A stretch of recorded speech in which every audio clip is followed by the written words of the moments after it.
Aristoteles adalah seorang filsuf Yunani kuno yang sangat berpengaruh dalam sejarah filsafat dan ilmu pengetahuan. Ia lahir di kota Stagira, Makedonia, di Yunani Utara. Ayahnya, Nikomekus, adalah seorang tabib kerajaan yang memberikan Aristoteles pengenalan awal tentang ilmu kedokteran dan ilmu alam. Kehilangan kedua orang tuanya pada usia muda membuatnya dibesarkan oleh wali keluarganya.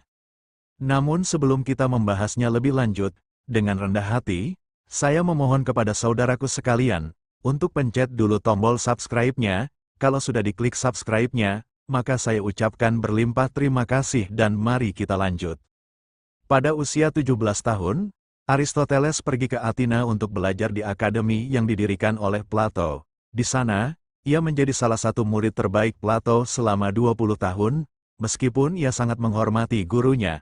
Aristoteles memiliki pandangan filosofis yang berbeda dalam beberapa hal, terutama tentang teori bentuk Plato. Aristoteles lebih menekankan pada pengalaman empiris dan pengamatan daripada gagasan abstrak.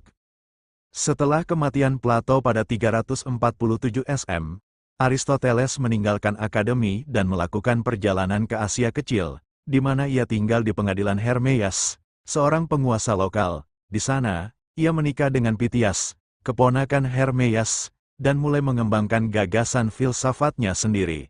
Setelah beberapa waktu, ia pindah ke Pulau Lesbos, di mana ia mempelajari biologi laut secara mendalam.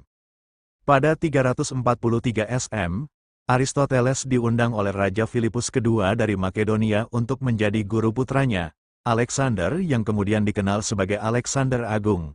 Selama masa ini, ia mengajarkan filsafat, politik, dan ilmu militer kepada Alexander. Pengalaman ini memberinya akses ke berbagai sumber daya yang membantunya mengembangkan penelitiannya. Ketika Alexander menjadi raja dan memulai penaklukannya, Aristoteles kembali ke Athena dan mendirikan sekolahnya sendiri yang dikenal sebagai Lyceum. Sekolah ini terkenal karena pendekatannya yang berbasis penelitian ilmiah dan koleksi perpustakaannya yang besar. Di Lyceum, Aristoteles menulis banyak karya tentang berbagai bidang, termasuk logika, etika, politik, biologi, dan metafisika. Aristoteles adalah pelopor dalam metode ilmiah. Ia memperkenalkan pendekatan sistematis untuk memahami alam dengan mengamati, menganalisis, dan mengklasifikasikan fenomena. Pemikirannya menjadi fondasi ilmu pengetahuan selama berabad-abad dan sangat memengaruhi tradisi intelektual di dunia barat. Namun, kehidupan Aristoteles tidak selalu mulus.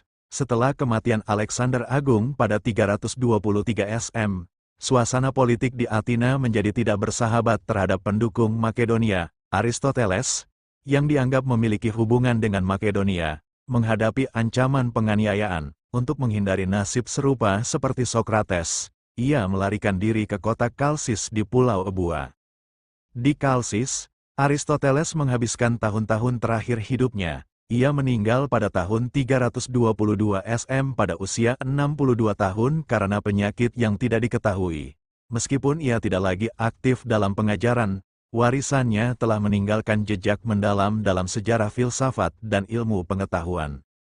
Karya-karya Aristoteles yang meliputi hampir semua bidang ilmu pada masanya, termasuk logika, etika, politik, dan biologi, tetap relevan hingga saat ini. Pengaruhnya terlihat dalam perkembangan berbagai disiplin ilmu dan sistem pemikiran yang terus dipelajari di seluruh dunia. Aristoteles dikenang sebagai salah satu pemikir terbesar dalam sejarah manusia.